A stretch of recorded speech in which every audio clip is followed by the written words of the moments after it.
गोला गोकर्णनाथ सीट को लेकर बड़ी खबर आपको बता दें, समाजवादी पार्टी ने घोषित किया है अपना उम्मीदवार। विनय तिवारी होंगे सपा के उम्मीदवार। तो बड़ी खबर आपको दे दें, गोला गोकर्णनाथ से समाजवादी पार्टी ने अपना उम्मीदवार घोषित कर दिया है।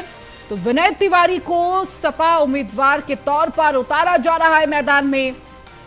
तो बड़ी खबर आपको दे रहे हैं, गोला गोकर्णनाथ सीट को लेकर ये बड़ी खबर है, जहां पर सपा ने अपने उम्मीदवार की घोषणा कर दी है। तो घोषित कर दिया है समाजवादी पार्टी ने अपना उम्मीदवार। विनय तिवारी हैं जो सपा से उम्मीदवार बनाए गए हैं और मैदान में उतरते हुए विनय तिवारी नजर आएंगे।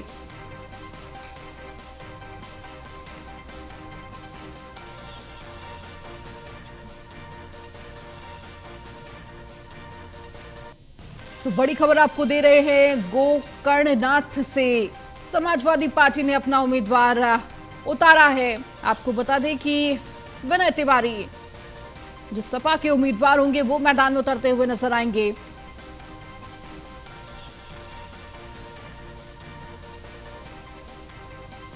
तो विनय तिवारी होंगे सपा के उम्मीदवार गोकर्णनाथ सीट से। तो गोला गोकर्णनाथ सीट को लेकर बड़ी खबर आपको दे रहे हैं।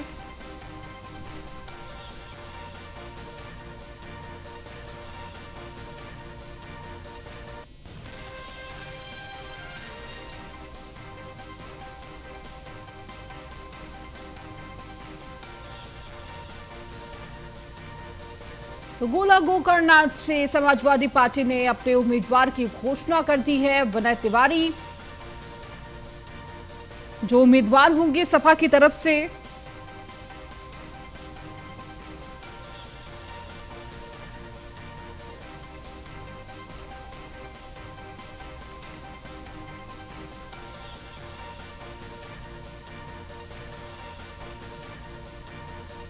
और ज्यादा जानकारी के साथ लखनऊ से हमारे संवाददाता एसके वाजपेयी हमारे साथ जुड़ चुके हैं। एसके, गोला गोकर्णनाथ सीट को लेकर बड़ी खबर आ रही है कि सपा ने अपना उम्मीदवार घोषित कर दिया है। विनय तिवारी होंगे सपा की तरफ से उम्मीदवार। निश्चित तौर पर, क्योंकि अगर हम देखें तो समाजवादी पार्टी भी लगातार कोशिश कर रही है कि जो लखीमपुर खीरी है वहां पर अपने प्रत्याशी को जिताया जाए, जिसको लेकर विनय तिवारी को समाजवादी पार्टी की तरफ से प्रत्याशी बनाया गया। हालांकि भारतीय जनता पार्टी ने भी आज ही अपने प्रत्याशी की घोषणा की है, जिसमें अरविंद गिरी के बेटे अमन गिरी को बीजेपी ने अपना प्रत्याशी बनाया है। अमन गिरी जो अरविंद गिरी हैं उनके बेटे हैं और एक बड़ा ओहदा अरविंद गिरी का पार्टी में था, लगातार 5 बार विधायक रहे और एक बड़े हम कहें कि बड़ी फेहरिस्त है उनके समर्थकों की। प्रधानमंत्री मोदी हो या फिर गृह मंत्री अमित शाह हो, सभी ने लगभग उनके निधन पर लिखित तौर पर शोक व्यक्त किया था। मुख्यमंत्री योगी आदित्यनाथ उनके घर गए थे। लगातार पार्टी से लंबे वक्त तक जुड़े रहने की वजह से भारतीय जनता पार्टी ने उनको बीजेपी के प्रत्याशी के तौर पर घोषित किया है और ऐसे में समाजवादी पार्टी भी विनय तिवारी को प्रत्याशी उतार रही है। तो कहीं ना कहीं एक कोशिश जरूर है कि ब्राह्मण वर्ग को टारगेट किया जाए और लखीमपुर खीरी चूंकि कई मामलों में अहम है, अहम इसलिए भी है कि केंद्रीय गृह राज्य मंत्री का जिला है। किसान का बड़ा आंदोलन लखीमपुर खीरी जिले में हुआ था, जिसको लेकर हम कहें कि बड़े पैमाने पर राजनीति हुई थी, जिसमें केंद्रीय गृह राज्य मंत्री के बेटे अभी भी जेल में है। तो कहीं ना कहीं एक महत्वपूर्ण जिला है और दोनों पार्टियां लगातार कोशिश कर रही हैं, क्योंकि भारतीय जनता पार्टी सत्ता में है और जहां तक समाजवादी पार्टी का सवाल है वो उत्तर प्रदेश की सबसे बड़ी विपक्षी पार्टी है। तो ऐसी स्थिति में कहीं ना कहीं एक कोशिश जरूर है कि अपने प्रत्याशी को जिताया जाए। यही एक वजह है कि भारतीय जनता पार्टी के ब्राह्मण प्रत्याशी के एवज में समाजवादी पार्टी की तरफ से भी विनय तिवारी को, जो कि ब्राह्मण वर्ग से आते हैं, उनको मैदान में उतारा गया है। क्योंकि गोला गोकर्णनाथ की अगर हम बात करें तो वहां पर बड़े पैमाने पर जो ब्राह्मण वर्ग है वो रहता है, कहीं ना कहीं उसको टारगेट करने की कोशिश है। अब देखना यह है कि अरविंद गिरी जहां लगातार भारतीय जनता पार्टी के विधायक के तौर पर वहां रहे हैं, अब ऐसी स्थिति में उनके बेटे मैदान में है तो कितनी टक्कर उनको विनय तिवारी समाजवादी पार्टी के प्रत्याशी के तौर पर दे पाते हैं। हालांकि दोनों पार्टियों की तरफ से अपने अपने प्रत्याशी घोषित कर दिए गए हैं। बिल्कुल एसके, जहां देखिए एक तरफ स्वर्गीय अरविंद गिरी के बेटे पर भरोसा जताया गया है, अमन गिरी को प्रत्याशी बीजेपी ने बनाया, तो वहीं अब दूसरी तरफ समाजवादी पार्टी ने भी अपना कार्ड खेला है, ब्राह्मण कार्ड जो कह सकते हैं विनय तिवारी को उतारा है।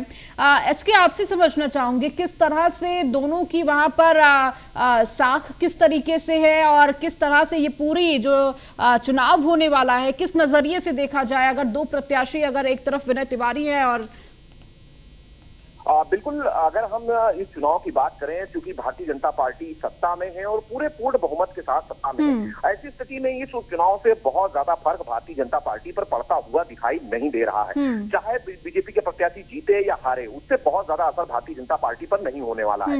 हालांकि अगर हम इस सीट की बात करें तो ये सीट कई मायनों में अहम है, क्योंकि लखीमपुर खीरी लगातार राजनीतिक गलियारों में चर्चा का विषय रहा, केंद्रीय गृह राज्य मंत्री को लेकर, उनके बेटे को लेकर। उनके बेटे अभी भी जेल में हैं। किसान आंदोलन को लेकर लगातार चीजें आई। समाजवादी पार्टी ने कहीं न कहीं किसानों के इस आंदोलन को कोशिश की कि रणनीतिक तौर पर इसको भंजाया जाए और अपनी पार्टी के साथ उन लोगों को जोड़ा जाए जो लगातार भारतीय जनता पार्टी और वहां के जो जनप्रतिनिधि हैं उनका विरोध कर रहे हैं। हालांकि 2022 के विधानसभा चुनाव में भी समाजवादी पार्टी को बहुत ज्यादा फायदा लखीमपुर खीरी से मिलता हुआ नहीं दिखाई दिया। हालांकि वोट प्रतिशत बढ़ा, लेकिन वो प्रतिशत नहीं मिला जिससे कि वो जीत दर्ज कर सकते हो। तो कहीं न कहीं यह सीट भी समाजवादी पार्टी के लिए जीत पाना आसान नहीं है, क्योंकि लगातार 5 बार विधायक रहे हैं अमन के पिता। और ऐसी स्थिति में भारतीय जनता पार्टी अगर उनको उतार रही हो, समाजवादी पार्टी की तरफ से भी ब्राह्मण प्रत्याशी उतारा जाता है, तो निश्चित तौर पर कहीं न कहीं ब्राह्मण वर्ग को टारगेट करने की कोशिश है, क्योंकि गोला गोकर्णनाथ का भी अपना एक धार्मिक महत्व भी है, ऐतिहासिक महत्व है। किसान आंदोलन के जरिए कहीं न कहीं वो चर्चाओं में रहा है, और ऐसी स्थिति में दोनों पार्टियों ने कहीं न कहीं ब्राह्मण वर्ग को मैदान में उतारा है। तो निश्चित तौर पर एक संदेश देने की भी कोशिश है, लेकिन अभी तक जो चीजें हैं उसमें भारतीय जनता पार्टी ज्यादा मजबूती के साथ खड़ी हुई दिखाई दे रही है। अब ये आने वाला वक्त बताएगा कि जो वहां के वोटर्स हैं वो किसको कितना समर्थन देते हैं। जी ठीक है, इसके बहुत बहुत शुक्रिया इस जानकारी को देने के